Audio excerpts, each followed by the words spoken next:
القصة عجيبة من با استالو تغي ولا باري باركا وحا وعليكم السلام ورحمة الله وبركاته بارك ابن عيسى وحي نقطي ميل برر با لو اركي كانسر كاغا دحاي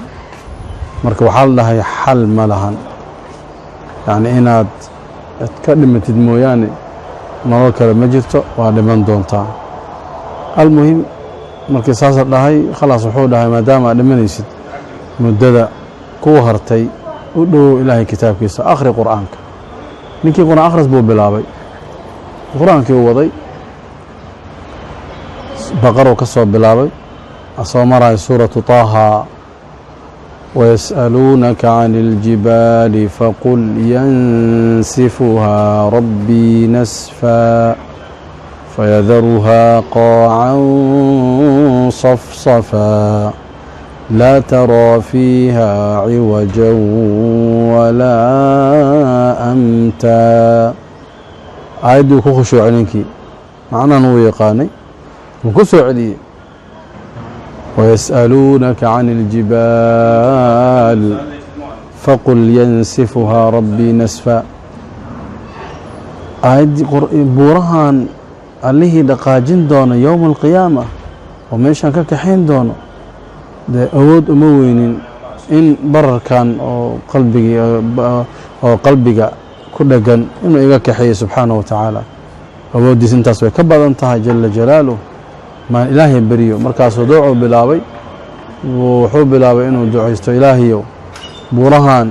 وعليس كبدن حوق بدن دقاجين دون تاي أنا وحانكو يديسانا ربي إن بركاسي يغزولي سو قلبك كقادو بيركاس أو بررسن إنا كقاددا إلهي يكو يديسانا والله وفعلا إلهي وإيا جل جلاله حلكي ودخاترت أي قرن وايين wuxuu ka helay ilaahay kitaabkiisa fi suurata taaha uu baxay markuu ilaahay bariye kadib asoo kalsooni badan qabo wuxuu dhahlay ibaaro doctorku wuxuu dhahay maxaan ku baarayna waa lagu yaqaanay xanuunkaasi waa uu dhacay waxa weeyaan ilaahay ku qadaray iska sug inaad dhimasho iska sug markaas uu dhahay ma sugaay dhimasho horta baaritaan testi ugu sameeyay ficlan baaritaana lagu sameeyay testi lagu sameeyay akhiran waxay noqotay in waxba uusan lahayn qalbigi nadiif baarkii nadiif uu yahay markaasa doctorku wuxuu dhahay billahi alayka ilaahan kugu dhaariyay maxaa sameysay wallahi ilaaha baa iga dhaqaajo dhahay wax kale ma dhahay nasafaha rabbi nasfa bararki ilaaha baa nasfiyay subhanahu wa ta'ala ilaaha iga qaaday wax kale aan sameeyay malaha ilaahay kitaabkiisa aan akhriyay marka walaaliyaal quraanka kitaabka ilaahay akhrisintiisa هذا دواتد